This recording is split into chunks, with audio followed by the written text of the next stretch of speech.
بسم اللہ الرحمن الرحیم۔ السلام علیکم۔ ایک جوان آدمی نہایت غمگین عبد الملک کے پاس آیا۔ عبد الملک نے اس کے رنج و غم کی وجہ پوچھی تو غم زدہ نے کہا کہ میں اپنے گناہ کے سبب سے غمگین ہوں۔ عبد الملک نے اس سے کہا، تیرا گناہ زمین اور آسمان سے بڑا تو نہیں؟ اس نے کہا، بڑا ہے۔ پھر عبد الملک نے کہا، تیرا گناہ عرش سے بڑا تو نہیں؟ اس نے کہا، اس سے بھی بڑا ہے۔ عبد الملک نے کہا، تیرا گناہ بڑا ہے یا اللہ تعالیٰ کی رحمت؟ اس پر اس نوجوان نے خاموشی اختیار کی۔ پھر عبد الملک نے پوچھا، تیرا گناہ کون سا ہے؟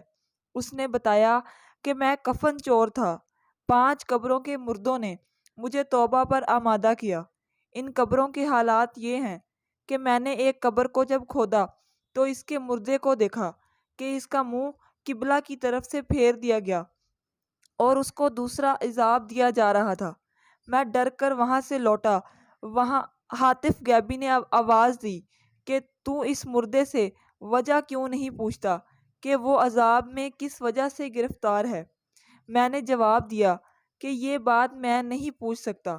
چنانچہ ہاتف نے بتایا کہ یہ شخص نماز کو حقیر سمجھتا تھا، اس لیے اس کو عذاب ہو رہا ہے۔ میں نے ایک دوسری قبر کھودی تو دیکھا کہ اس قبر کا مردہ بالکل سور ہو گیا ہے اور توق اور بیڑیوں سے جکڑا ہوا تھا۔ میں یہ دیکھ کر ڈر سے لوٹنے لگا۔ ہاتف غیبی نے پکار کر مجھ سے کہا کہ تو اس مردے سے عذاب کا سبب کیوں نہیں پوچھتا؟ میں نے کہا، یہ سوال میری قدرت سے باہر ہے۔ ہاتف نے کہا، یہ شراب پیتا تھا۔ اللہ کی حرام کی ہوئی چیز کو اس نے حرام نہیں کیا۔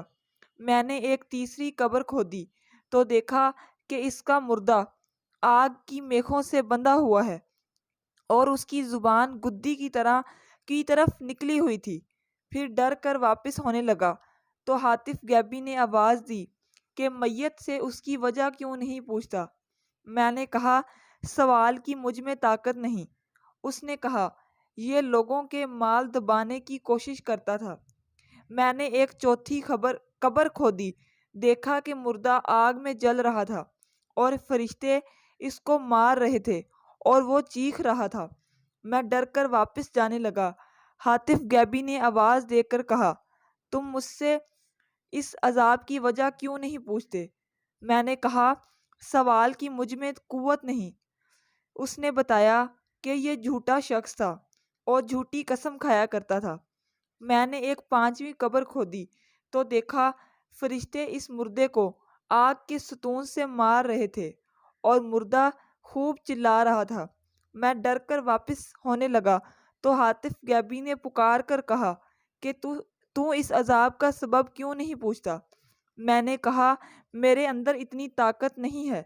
پھر ہاتف نے بتایا کہ یہ ایک شطرنج وغیرہ کھیلنے والا آدمی ہے، حالانکہ اللہ کے رسول صلی اللہ علیہ وسلم نے اس سے منع فرمایا ہے۔